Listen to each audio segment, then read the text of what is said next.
अल्हम्दुलिल्लाह यकम रबीउल अव्वल से लेके 12 रबीउल अव्वल तक दुरूस कुरान का सिलसिला होता है और हजूर सल्लल्लाहु अलैहि वसल्लम की सूरत सीरत और अजमत पर कुछ बातें होती हैं।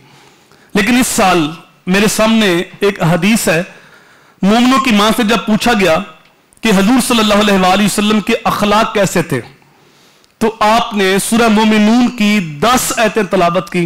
फरमाया हजूर के अखलाक ऐसे थे।